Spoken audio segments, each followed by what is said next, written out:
This is episode 57 with scientist, researcher, and Found My Fitness podcast host, Dr. Rhonda Patrick. Welcome to Wild Ideas Worth Living, an adventure podcast presented by REI Co-op. We talk to experts who have taken a wild idea and made it a reality so you can too.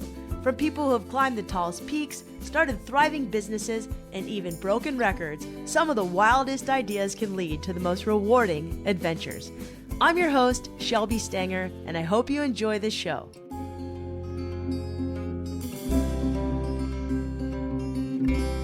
We've done a few podcasts on health, fitness, performance, and longevity, and they've all been really popular.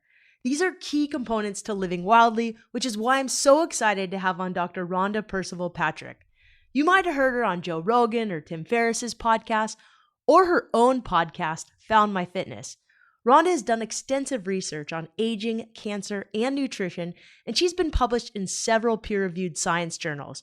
Rhonda got her undergraduate degree in biochemistry from the University of California in San Diego and her PhD in biomedical science from the University of Tennessee Health Science Center and St. Jude Children's Research Hospital in Memphis, Tennessee. As the host of Found My Fitness, she interviews some of the top scientists in their field when it comes to things like breathwork, sauna, training, fasted, and time-restricted feeding, to name a few. Rhonda and I actually know each other because we taught surfing together at the Surf Diva Surf School when we were in our 20s. I came back across her because I randomly interviewed her while writing a science story for Outside Magazine, and I was so glad to be back in touch. I love how Rhonda takes complex scientific studies and puts them into plain English so all can understand it. So on this episode, we talk about everything from health hacks that you can use to increase performance in your own health, as well as how Rhonda got the wild idea of combining her own love of research and science by doing a podcast and YouTube channel rather than going the traditional 10-year track. We also talk about things like what cell apoptosis is, how she got the attention of guys like Tim Ferriss and Joe Rogan, and so much more. But before we begin, disclaimer. I'm not a doctor and I don't play one on my podcast. Rhonda isn't either. So before trying anything we talk about, please consult your doctor. This is for informational purposes only. I hope you enjoy the show. This episode was brought to you by REI Co-op, a brand that's big on protecting where we play outside. As stewards of the outdoors, REI gives away 70% of all profits back to the outdoors. Since 1976, REI has invested more than $77 million through partner nonprofits to create, improve, and sustain access for all to inspiring outdoor places. They're also incredibly eco-friendly. REI uses 100% renewable energy to operate, and they built the first, largest, and most sustainable net zero energy and LED platinum distribution center in the country. On top of that, REI has partnered with over 66 brands in the outdoor industry to enhance the sustainability of their products. Their motto, "A life outdoors is a life well lived," is something I definitely stand by. You can learn more, take classes, go on experiences, find a store near you, and get the gear you want to get outside at rei.com.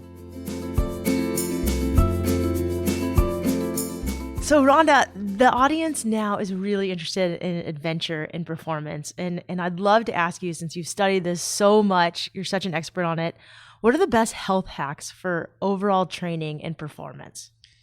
It's something that I've sort of, over the past couple of years, been interested in, and came across it sort of in a weird roundabout way, whereas like I was in graduate school and started using the sauna because I lived across the street from the YMCA, and I was, just started using it in the mornings before I would go into the lab and do work. And what I noticed was that I started to feel really, really good, and my anxiety started to go down. Grad school can be very stressful. Experiments don't work, just lots of pressure, publications and all that. So I really became interested in using the sauna because of the effects it was having on my mood, and which is a completely separate story. there's a lot of science showing a positive effect on mood because of various reasons. Endorphins is one of them. But as I started to dig into the literature, I started to find all this evidence on other things that were related to training. So I was like, oh, well, that's interesting because, I've always been sort of a runner, and that's, an endurance type of training. And there were multiple studies showing that people that were using the sauna, endurance athletes that use the sauna, 2 to 3 times a week, had in performance enhancements, in whether it was running or cycling. And so I started to sort of dig into that and figure out why. And lots of reasons for that. One is, if you think about like heat acclimation, a lot of athletes will like train in the heat. And one of the reasons for that is because when you do expose your body to heat, which is very similar to when you're exercising, cardiovascular exercise, you elevate your core body temperature. One of the things that happens is that you have increased blood flow to the heart, and that allows your heart to basically do less work for every beat it's doing. So you sort of like are pumping out blood easier, and basically giving all sorts of goodies to your muscle, fatty acids, glucose, things like that. So that's one reason. And the other reason is that you actually start to cool down at a lower core body temperature. So you sweat earlier, which helps you stay cooler so you can sort of go longer. So those are two sort of acclimations that occur when you continually expose your body to heat. So the sauna is one of those ways to do that. And there are, interestingly, a lot of other health benefits.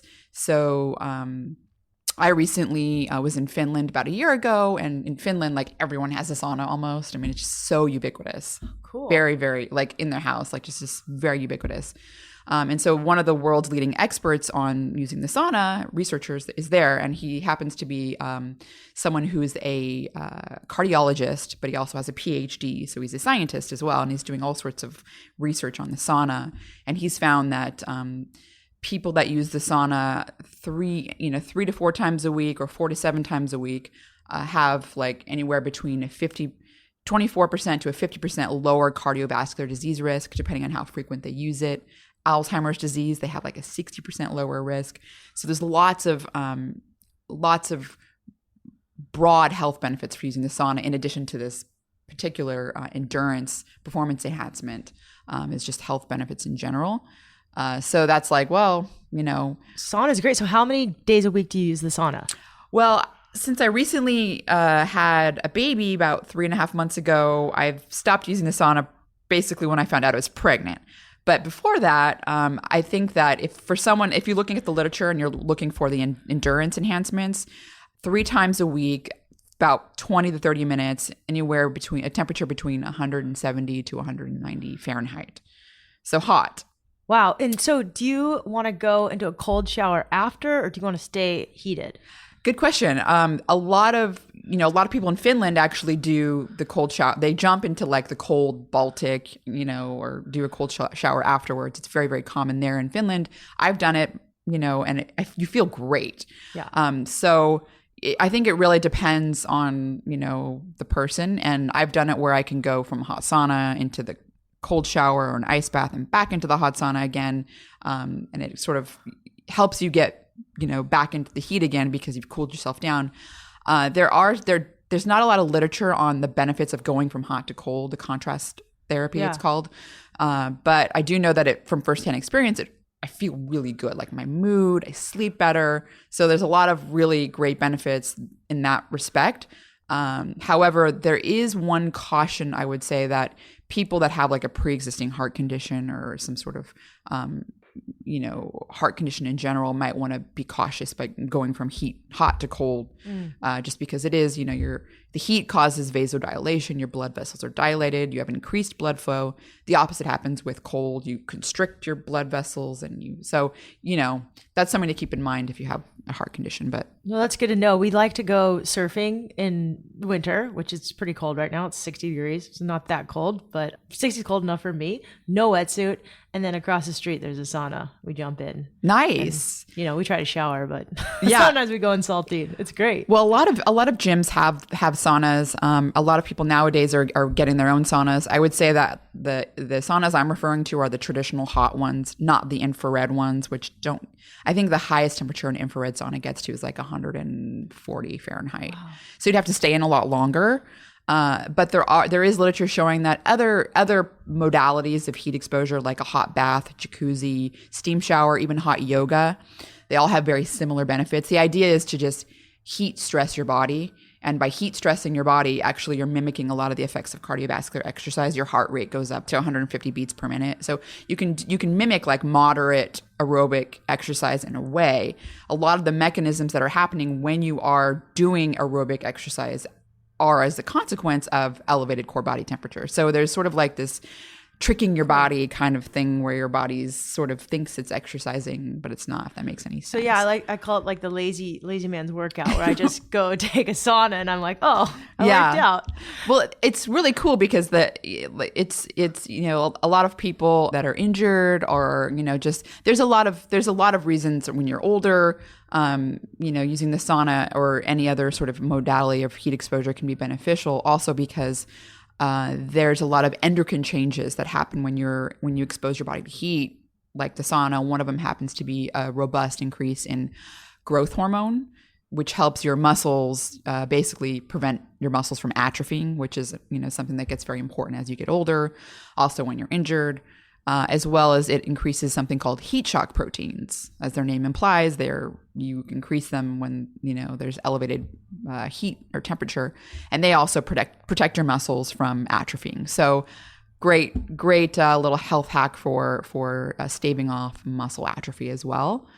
Generally speaking, I think that's something good especially as you get older. That's awesome. What about any other health hacks that you can think of? Yeah, so there's a couple of other ones. There's one that's really interesting that I recently came across, and because I've become really interested in circadian rhythm, which is basically, our body's day, night, or light, night, sort of dark cycles. So, humans are diurnal creatures. We're up in the morning, we're active, our metabolism's running, and as the day progresses, we become, less active, and we sleep when it's dark, right?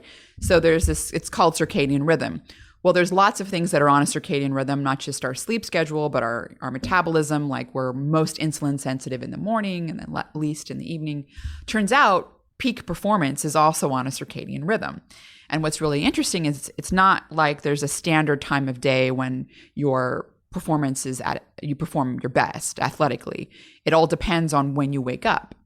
So there's been studies looking at people that are what are called early risers or intermediate risers or late risers. So the early and intermediate risers are anywhere between 7 and 8 a.m. And the late risers are 9:45, 10 a.m., onward. And what studies have found is that the early and intermediate risers, their peak performance occurs anywhere between 5 to 6 hours after their waking time. So typically it's around early afternoon, whereas and this is very interesting, the late risers, their peak performance is 11 hours later. So it's a huge difference between the early and intermediate, between those risers and the late risers. Their peak performance is like in the evening.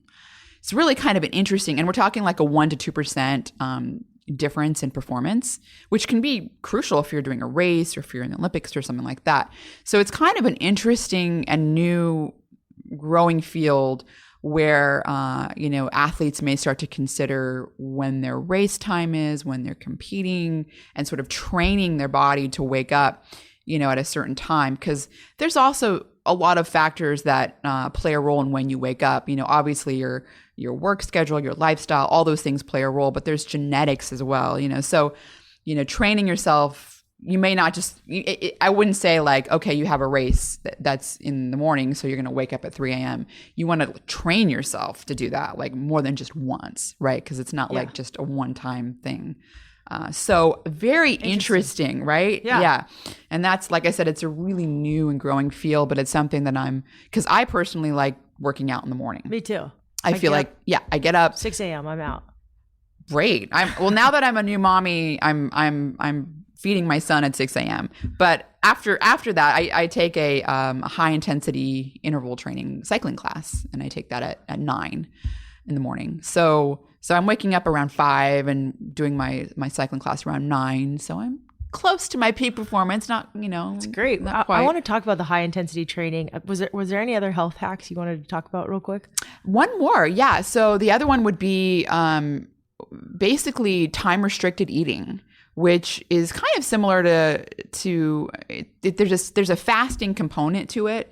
And it has to do with the whole circadian rhythm, which we were just talking about, where basically you eat all of your meals within a very short designated time period, anywhere between 8 to 12 hours. Well, there's studies showing that at least in animals, if the animals consume all of their food in 9 hours and they're fasting for 15 hours, they have a really significant endurance enhancement. Again, endurance, not like strength training and things like that. And we know now from human studies that it might have to do with the fact that your body goes into ketosis and you're producing something called ketone bodies. And one of the major circulating ketone bodies is beta hydroxybutyrate. So we know now from human studies that have been done both with fasting and also giving a human an exogenous beta hydroxybutyrate, like ketone ester, as a drink, that has been shown to confer endurance performance enhancements, specifically endurance. Now, we're going to talk about high intensity interval training. That's the kind of thing that actually it would not benefit. In fact, it may even dampen the performance on that. And that's because we can talk a little bit about this, but the difference between when you're an endurance athlete, your aerobic exercise. Aerobic means you're using oxygen, right? And you're also using either fatty acids or glucose that you get from your diet to make energy, and that requires something called mitochondria without getting too technical. This isn't a biochemistry class. However, when you're doing something like anaerobic or high intensity, when you're given that real push, like a sprint, you're going beyond the capacity of your body to take the oxygen in and use that energy that way. And so what you end up doing, just using glucose only without your mitochondria. And so the ketone bodies can't be used that way. They can only be used by mitochondria. So they wouldn't help with the sprinting or the high intensity sort of pushes, sort of exercise. So if you're an endurance athlete, you kind of want to, if you're starting to eat at 8, you're done at 5 or yeah, earlier. I mean, exactly. So, depending on the person, you basically deplete your liver glycogen stores. You can anywhere between, 7 to 30 hours, depending on who you are, how much you eat, how much you exercise. Once you deplete your liver glycogen, you start to basically take your adipose tissue, fatty acids get released, go to your liver, and you start to make ketone bodies that way. But so depending on how active you are, it can be earlier. Like you could do it within 6 or 7 hours if you're a really active person and you don't eat. So typically I'd say that for me, at least, I've noticed like when I eat within 9 hours, I absolutely have endurance enhancements on my long runs for sure. Like I can usually, there's a certain point that I stop running.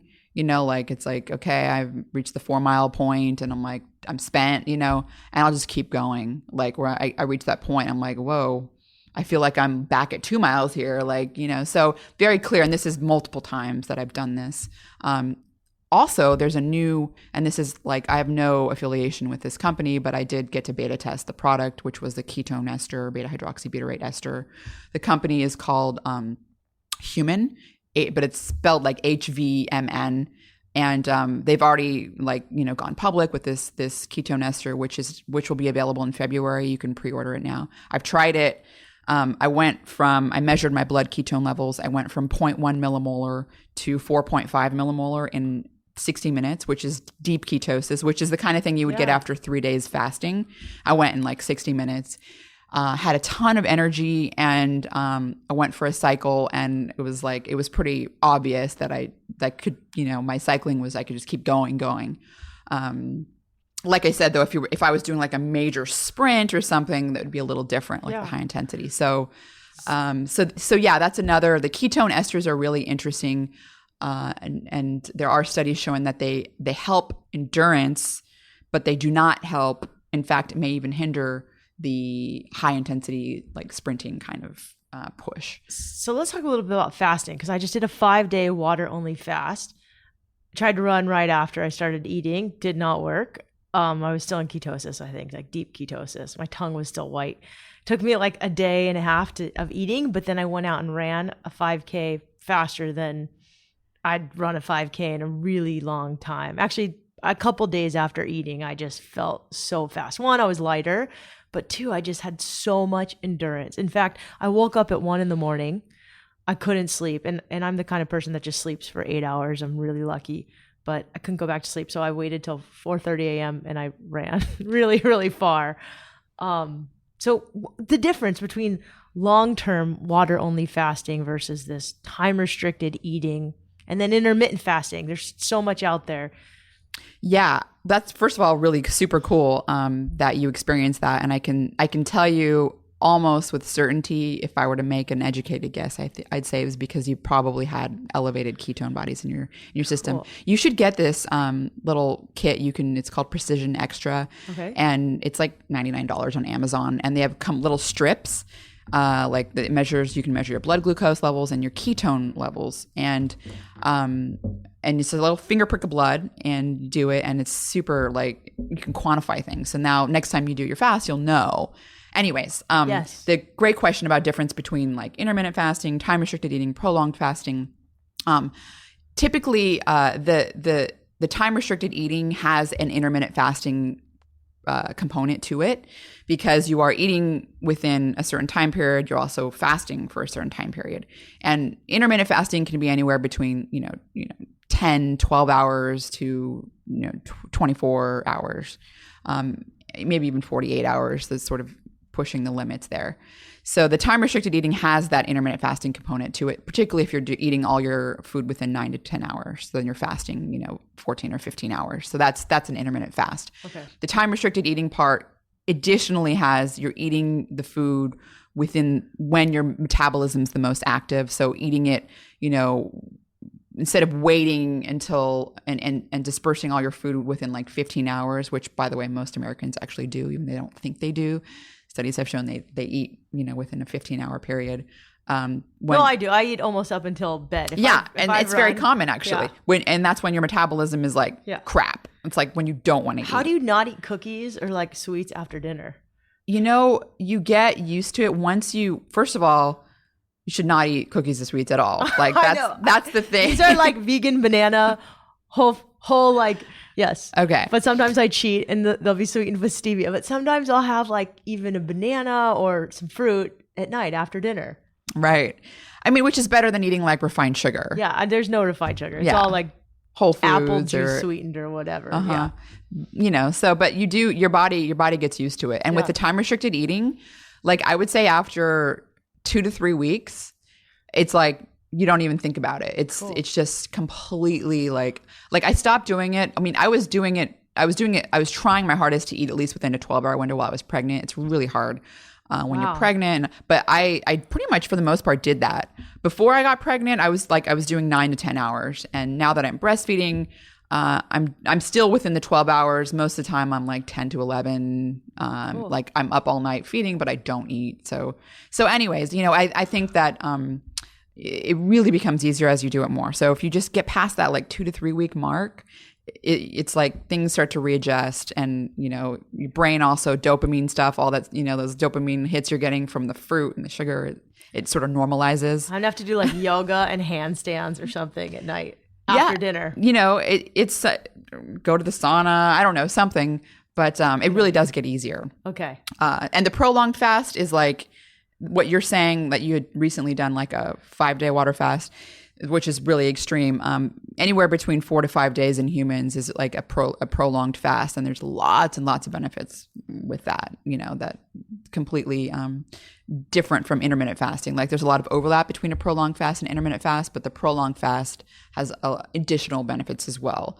So that's something that people can do, once a quarter, depending on the person. And like for me, since I do time restricted eating, people that are sort of doing this daily intermittent fasting probably don't have to think about doing a prolonged fast quite as often. But there are a lot of really cool benefits that have to do with aging when it comes to a prolonged fast, and like making more stem cells and clearing out damaged cells that you can't get you can't get to the same degree with an intermittent fast. Like a prolonged fast is you gotta push over that threshold. On one of your podcasts, who was it? Was it Dr. Panda? He said it was like a prolonged flat fast. Like you vacuum your carpet every day, and that's like time restricted eating. But once a quarter or a year, you gotta get the really heavy steam cleaner. Exactly. That was Dr. Sachin Panda. I like that. Yeah, it's a great analogy. Thanks for remembering that. Yeah, I totally forgot. I like your podcast. So we're gonna talk about your podcast.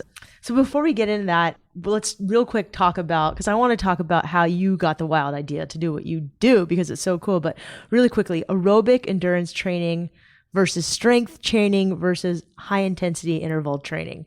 Yeah, so we're hot topics. Right. We were kind of alluding to that, a minute ago, talking about the endurance versus the high intensity. There's personally, I like to try to get all three types of exercise in my exercise routine, because there's overlapping benefits, but they also have unique benefits. So, for example, the endurance exercise, running, cycling, things that are aerobic, really has a lot of strong benefits for the brain, like super, super beneficial for the brain. And this has been studied for decades now, and multiple studies have shown this in animals and in humans, that aerobic exercise increases what are called neurotrophic factors in the brain, up to twofold. Like 30 minutes of exercise can increase it 2 to 3-fold in people. So 30-minute hike. 30-minute hike. The more intense the training, the better. Okay. So I would say like a jog would be better than a hike, for example. But yes. Trail run, exactly. And what these neurotrophic factors do is they actually cause your brain to make new neurons in parts in the brain that are involved in learning and memory, called the hippocampus. They also allow existing neurons to repair themselves if they're damaged and to survive longer. So brain atrophy is something that we all sort of face, and probably we're all terrified of, particularly when it comes to things like dementia and Alzheimer's disease. So this type of aerobic exercise has been shown to stave that off, and largely because it has a dramatic impact on growing more neurons in your brain and repairing damaged ones, and that has to do with the brain-derived neurotrophic factor and other things that are made, like serotonin in the brain when you're doing aerobic exercise. So personally, I love doing aerobic exercise for my brain. The high-intensity interval training, I just really recently started getting into, and I love it. Like, I super love it. It's amazing. I've been doing like a spin class, but it's a high-intensity interval spin class. So it's got the aerobic component to it and the high-intensity pushes. So, we'll do, either anywhere from 20 seconds to a 3-minute push. And then we'll have aerobic time where we're recovering, and we'll do that a few times, and it's so amazing. I feel so great after the class. So it really instigated me to start to look into some of the health benefits. When you're doing something, you want to know more about it. You're motivated to learn. Well, you especially me, yeah. So I started reading up on it, and high intensity interval training has been shown to there are effects on the brain. You actually increase the production of several different neurotransmitters that are involved in learning and memory. So it actually helps if you're going to do it, you have a test or something. And this has been shown in human studies, to read what you're going to do and then do the exercise and then take the test. So you you basically helps you remember, and the recall, both short-term and long-term recall, which is very interesting. But the other thing that's interesting, and what I'm super interested in, because it has to do with aging, and I'm obsessed with it, longevity and aging, is that it causes you to make new mitochondria and replace old damaged mitochondria. And mitochondria, those little powerhouses we were talking about earlier in the podcast that have to do with making energy, well, they basically are important for every single function, pretty much almost. So if you can make new young mitochondria, do it. It's good. So high intensity interval training has been shown to do that up to in young people, it's been shown 30% growth. In older people, up to 60% growth, after high intensity interval training. Wow, that's amazing. Right. So super cool. Is there a point where, I'm really interested in getting into ultra marathons. Is there a point though where it's too much and you start damaging your cells, or? Yeah, I think there's definitely something, a component to overtraining. Rhonda's cringing. Okay, yeah, I I think that if it comes down to like an ultra marathoner versus like a sedentary obese American on the standard American diet, I would say ultra marathoner is like way more healthy, right? Yeah. So I don't want to compare it to like that, but there is evidence that like, you know, overtraining can cause too much inflammation and you can't recover from that inflammation. So you start to break down muscle tissue, you start to break down, you know. I think I'm just gonna do one. That would be cool. I mean, to say you did it and try it, and but yeah, I mean, maybe just not every year or something like that. You know, where does like surfing fall into this? I mean, surfing is largely. I mean, I think it's got both. I think it's got the aerobic and the high intensity part because there are points where you are paddling your ass off, right? I mean, like you got a set coming and you're like, oh, I gotta get it, you know. So I would say that. It seems to me, and you're totally scared, right? Oh yeah, totally terrified. I would say that there's definitely, I think there's a component of aerobic and anaerobic both, you know, because I know many different times have paddled so fast and I'm just like, I am absolutely anaerobic right now because I'm like paddling for my life, you know. So. I would love to know like what goes on in your head when you're paddling to catch a wave, like scientifically. You're like, I'm anaerobic. Okay, no, I'm in my aerobic phase. Like I'm. Actually, surfing is one of those things where I shut down that part of my brain and I'm like for the most part, I'm like in the moment. As long as the surf's not super big and I'm not like really terrified. At least, you know, I think now because I haven't been surfing quite as often as I used to, you know, even 10 years ago, I'm a little more scared just in general because, you know. It takes a while. A while.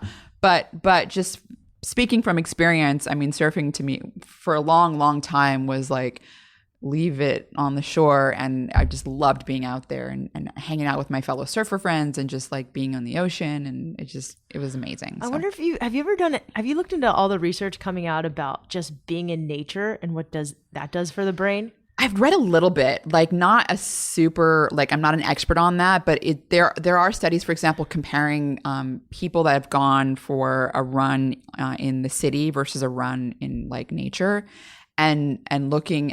There was various parameters that were measured, like in terms of psychological function and behavior and mood, and the nature runs by far were like they scored better on like all these different parameters of like mood, anxiety. So they had less anxiety, even though they're both exercising, doing the same thing, you know, the same amount of time and all that. So yeah, I mean, there's definitely something to being out in nature that is sort of, I don't know, it's like fundamental. Like there's something going on there. I'm going to send you this book called The Nature Fix. She studies a lot about the science of nature. Oh, cool. It's been really cool. So let's talk about you. Like lately you're on Joe Rogan's podcast, Tim Ferriss's podcast. You're talking to Nobel laureates, Salk research scientists. You know, how did you get the wild idea to do what you do, which is to essentially explain really important things like health, aging, nutrition, but to the masses? I mean, and you study really deep scientific things and you're able to explain them to everyday people. Like, how did you get the wild idea to do what you do? Well, first of all, thank you for saying that I'm able to explain it to everyday people because oftentimes I wonder. You didn't even use the word apoptosis. Apoptosis. I really want you to talk about apoptosis just once because it's like my favorite word. That I throw out at dinner parties, tact smart. Oh, it's a funny story. I should totally answer your question, but tell us when I first met my husband, at the time I had just started graduate school and it was like a Friday night. I was in the lab. It was like 9:30, 10 o'clock. And my friend was like, we're going to this bar. This is ridiculous. We're going to go have a beer. I didn't want to, but she convinced me. So we like go to this local bar where all like the cool kids go, you know, in Tennessee, Memphis, Tennessee. I went there and my husband at the time, who was not my husband, came up to our table and just started randomly like asking me questions. He's like, what do you think about this ring? Does it make me look like I'm married? It's on the other hand. And I was just like, what is this going on? So anyways, a conversation started and I told him I was a scientist and he asked me what I studied. And at the time I studied apoptosis, but I was trying to dumb it down for him because I was like, there's no way this guy knows what apoptosis is. So I was like, well, I study how cells die or how they don't die. And he goes, you mean apoptosis? And that was it. I was like, blue eyes, plus he's smart. And so apoptosis has a really special place in my heart. So for me, finding Johnny was just he could catch a wave really well. And then you talked about nutrition and health. But for you, it was apoptosis. Yeah. I love it. Well, anyways, to get back to your question about like how I started on this journey, where I, have a platform where I basically, explain the science behind health and nutrition and aging and performance to people. It started actually in graduate school when I found myself constantly talking to people, friends, family. I call it talking. I think they perceived it as lecturing, where it was like, because I care about them and they're just doing these terrible things. And I was trying to explain, I'm like, but you need to like eat this way and you need to make sure you're getting enough vitamin D and, and so fish oil and just all this. And it got to the point where people, I think they were kind of fed up and they felt like I was lecturing them and like I was, so they kind of pushed back. And at that point, I realized I was like, well, this is something that I'm very passionate about, both on a personal level because I'm interested in my own well-being and trying to improve my own performance and also improve the way I age. I also like the people that I care about. I want them to also like be healthy. Like I don't want my mom to get Alzheimer's. I don't want my friends, to come down with cancer earlier than they need to, so like I started a blog. And at the time, I was writing articles, and that sort of led me into doing some videos. And as I graduated from grad school, I had gotten my PhD. I was interviewing for a postdoctoral research lab to do research in, which is kind of like your continued training after you graduate, sort of equivalent to what like a residency would be for an MD. Mm-hmm. Well, I had done some interviewing, and one of the top labs I went to, the professor there had Googled my name and saw that I had a web presence. And he was kind of not happy about that because he didn't want my time he wanted all of my time. And he didn't want me to do this other thing that I was passionate about. And that kind of upset me.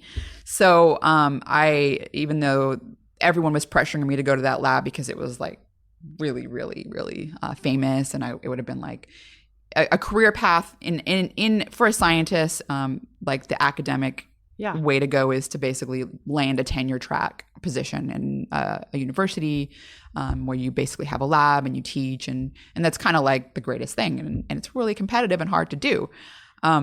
So to do that, you go into you do the greatest postdoc you can, and that like sort of helps you get there, right? Well, I ended up doing a really great postdoc with someone else who loved what I was doing and was like, "This is great. You're getting important information out there."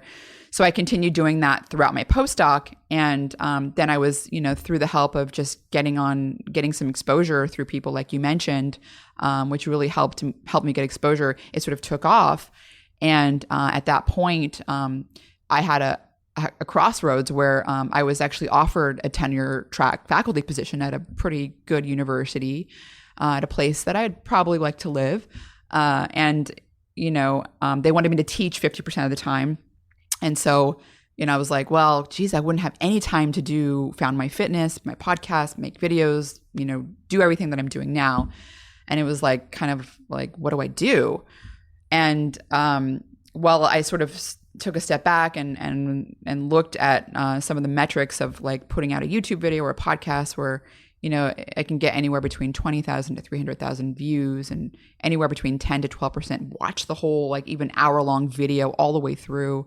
Wow. It's like, that's a pretty large classroom, as opposed to like 155 to 100 undergrads. I feel like my reach is much more profound doing what I'm doing with Found My Fitness. So I kind of took the risk and decided to keep doing what I'm doing. And I've never regretted it, not once. I love what I do. It is still a risk. I mean, I think every day it's not. I mean, it's always easier when you secure a position where there's other people that are more stable and providing funds for you and allowing you to do what you're doing. Whereas when you're doing something all on your own, it's a lot of pressure because you're the one, right? As you know. So I've gotten more gray hairs this year than any year. Yeah, but it's also so rewarding. Agree. I mean, I love education. I love first of all, I love researching all the stuff I research because it's my passion. Yeah. And then on top of that, I love sharing what I find with other people who don't have the skill set to research what I'm researching, but are interested in it. people like your fiance, Johnny, Yeah. right? So, there's that aspect as well. So, plus my husband is also really into it and he works with me, and it's like we work really well together. So we're a great team. And so it's just like, so cool. I feel like it's just win-win. And I feel so very fortunate to be able to do it. Well, it's great. We love it. We're so lucky. You guys can check out her podcast, Found My Fitness. I'll have links in the show notes. I've been with you in public when you've been recognized. It's pretty funny because you have a podcast, but your podcast is getting, you really help people because it talks about, you talk about an important that saves people's lives. Like I talk about adventure, but an adventure can save people's lives, but this really saves people's lives. Any funny stories about like getting recognized or funny questions people ask you? Funny questions for sure. With this time restricted eating, where you eat within like 9 or 10 hours, in fact, I just got this question like the night before last. I've gotten it at least 20 times, like brushing my teeth. Can I brush my teeth outside of my eating window? And I just think that's really funny that people are so gung-ho about it, that they're like, the little bit of toothpaste I may swallow, is that going to affect my fast? You know, and another one would be smoking. People ask about that as well. But the toothpaste, I think it's really funny that a large percentage of people are really trying to follow this time restricted eating, and they want to make sure that toothpaste isn't, so I basically say, are you eating the tube of toothpaste? No. Okay. It's so funny. I'm sure people ask about smoking, alcohol, coffee. Yeah. Coffee's another one. Yeah, coffee's another one. That's a lot more understandable. The toothpaste one is what I would say is really funny. So there's so much information right now about health and nutrition and performance. How do we decipher like what we should listen to or not? Because it can be pretty confusing. Yeah, it definitely is confusing. And, I don't really have a good answer how you can decipher it. That's what I'm trying to do that. I'm sure there's other people out there trying to do the same, so, find a reliable source. If you can, always try to look for references and make sure the references are scientific studies and not blogs, because that's good. A blogger is a blogger, and not that there aren't really smart bloggers out there, but if they're getting all their evidence from other blogs and just, media as opposed to actual science, then it may not be right. It may not be accurate. And what about like chasing the scientific study to who's funding it?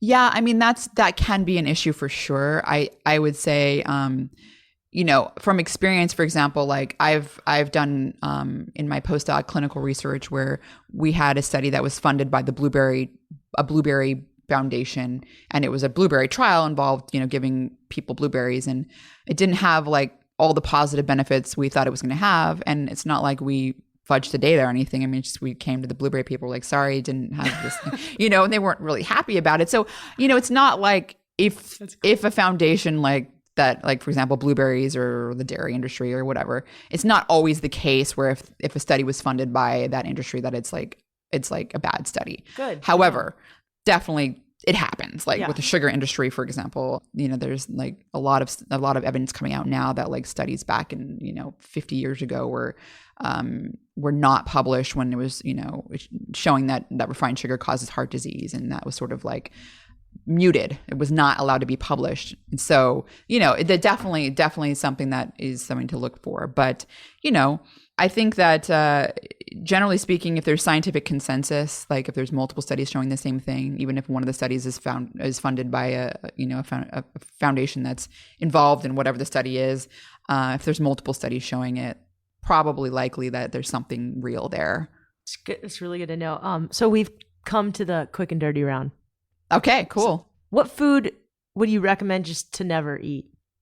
Refined sugar, like cake, cookies. I would say stay away from it. And what's your favorite food to eat for just nutritional benefits, overall health, longevity? Is it broccoli sprouts? Broccoli sprouts, yeah. Broccoli sprouts are my micronutrient smoothie because micronutrients are essential vitamins, minerals, fatty acids, things like that. So important for so many different things for aging. So I like to put in some kale, chard, a carrot, a tomato. I like broad spectrum, maybe some blueberries, an apple for taste, because the kale and all that stuff can be a little bitter, and blend it up. And sometimes I do almond milk or water and drink that. But yeah, broccoli sprouts. If you want to learn, they're just you can Google Rhonda Patrick broccoli sprouts. I've got like a 45-minute video just breaking all that down for you. It's pretty awesome. I love it. What's a typical morning routine for you? Well, now I've got a son, so I think my morning routine is a little different than it was before I was a mommy. But typically, I really like to wake up and get a workout in. Thankfully, my mother comes over and watches my boy while I do my workout, and so I like to do that. And then I try to get some work done, and of course, the work is now interspersed between playing with and trying to like enrich him, my son. But yeah, so, and then I like to get the smoothie in, or broccoli sprouts, and coffee's in there as well. So I love it. Any other podcasts you listen to? Well, these days, because my time is like incredibly crunched, I haven't been listening to podcasts. But when I was listening to them, I really like Radiolab. I love Radiolab. Yeah, like they're really, really, really, really good. Yeah, like that's probably my favorite podcast. I also listen to Tim Ferriss Show and Joe Rogan Experience. Books that have helped influence you, that you love, or that you gift most often? So, unfortunately, and I'm sort of embarrassed to say this, like I hardly ever read books because I'm always reading scientific literature, and it's like. So what's your favorite scientific magazine? Well, so a book that I do recommend to people would be The Good Gut by Justin and Erica Sonnenberg. And right now I'm reading a book that's going to be released in January by Dr. Walter Longo, who I've interviewed on my podcast before. He does a lot of the fasting and prolonged fasting. It's called The Longevity Diet, and it's really good. I'm halfway through the book right now, but I really think that's one that I'll recommend. Perfect, because this podcast is coming out in January. What's your favorite piece of adventure gear you own? Oh my goodness, adventure gear. I think a surfboard. What's your surfboard? So I have a surfboard that was made forever ago. It was made I was like, quote unquote, sponsored, by a total local like shaper. His name was Don Laughlin. And I don't even think he's shaping boards anymore, but I love my board. He made it for me. Like it's one of those long boards that I can take out on bigger waves, just because like the rails are pinched in, and it's got like a great, board, yeah. And so I've had that board forever, and I just love it. So Firewire surfboards. Rhonda needs a new board. Favorite kitchen tool? Oh, my Blendtec blender. No Vitamix, Blendtec. I've got both. Okay. I prefer the Blendtec because, well, at least maybe now there's I think there may be a newer Vitamix version out that is comparable, but I can like walk away and not have to like stand there and like have my hand on it, which is nice. Oh, that's awesome. I can multitask. Yeah. Advice that you would give to your 15-year-old self. I think you went to a good school. I went an all-girls school. I went to Our Lady of Peace, Academy of Our Lady of Peace in San Diego. Let's see. I think I would probably, the advice I would give my 15-year-old self is to tell myself that